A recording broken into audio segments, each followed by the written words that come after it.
Hi all, welcome to Blasters arena. ഇന്നലെ Indian super ലീഗിൽ നടന്ന കൊൽക്കത്തൻ ഡെർബിയിൽ വിജയം സ്വന്തമാക്കാൻ മോഹൻ ബഗാന് കഴിഞ്ഞിരുന്നു.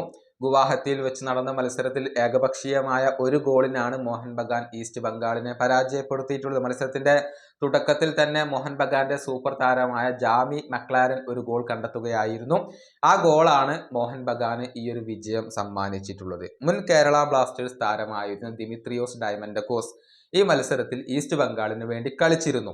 എന്നാൽ മോശം പ്രകടനമായിരുന്നു അദ്ദേഹം ഈ മത്സരത്തിൽ നടത്തിയിരുന്നത്. കേവലം ഒരു ഷോട്ട് മാത്രമാണ് മത്സരത്തിൽ ആകെ അദ്ദേഹത്തിന് ഉതിർക്കാൻ കഴിഞ്ഞിട്ടുള്ളത്. മോഹൻ ബഗാന്റെ ബോക്സിൽ കേവലം 3 ടച്ചുകൾ മാത്രമാണ് ദിമിത്രിയോസ് നടത്തിയിട്ടുള്ളത്. മത്സരത്തിൽ കേവലം ആകെ 37 ടച്ചുകൾ മാത്രമാണ് അദ്ദേഹത്തിന്റെ ഭാഗത്തു നിന്നുണ്ടായിട്ടുള്ളത്. അതുകൊണ്ട് തന്നെ ദിമിത്രിയോസിന് ഇപ്പോൾ വിമർശനങ്ങൾ ഏൽക്കേണ്ടി വരുന്നുണ്ട്. മത്സരത്തിനിടെ കമന്റേറ്റർ അദ്ദേഹത്തെ പരിഹസിക്കുകയും ചെയ്തിട്ടുണ്ട്.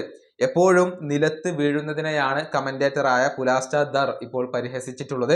അതായത് കളിക്കളത്തിൽ നിലത്ത് നിൽക്കുന്നതിനേക്കാൾ കൂടുതൽ സമയം തറയിൽ കിടന്ന് ഉരുളുന്നു എന്ന രൂപത്തിലുള്ള പരിഹാസമാണ് കമന്റേറ്റർ ഇപ്പോൾ ദിമിക്ക് നേരെ അഴിച്ചുവിട്ടിട്ടുള്ളത്. താരം മികവിലേക്ക് ഉയരാത്തത് ഈസ്റ്റ് ബംഗാളിനെ സംബന്ധിച്ചിടത്തോളം ഇപ്പോൾ വളരെ വലിയ ഒരു തിരിച്ചടിയാണ്. നമുക്കറിയാം, കഴിഞ്ഞ ISL ഗോൾഡൻ ബൂട്ട് ജേതാവാണ് ദിമി. 13 ഗോളുകളായിരുന്നു അദ്ദേഹം നേടിയിരുന്നത്. അതുകൊണ്ട് തന്നെ വലിയ സാലറി ഓഫർ ചെയ്തുകൊണ്ടായിരുന്നു ഈസ്റ്റ് ബംഗാൾ അദ്ദേഹത്തെ സ്വന്തമാക്കിയത്. പക്ഷേ ഈ ISL പ്രതീക്ഷിച്ച പോലെ ആ ഒരു നിലവാരത്തിലേക്ക് ഉയരാൻ ദിമിക്ക് കഴിഞ്ഞിട്ടില്ല എന്നുള്ളതാണ് വസ്തുത. 11 മത്സരങ്ങൾ കളിച്ച അദ്ദേഹം 3 ഗോളുകളും 1 അസിസ്റ്റുമാണ് ഇന്ത്യൻ സൂപ്പർ ലീഗിൽ സ്വന്തമാക്കിയിട്ടുള്ളത്.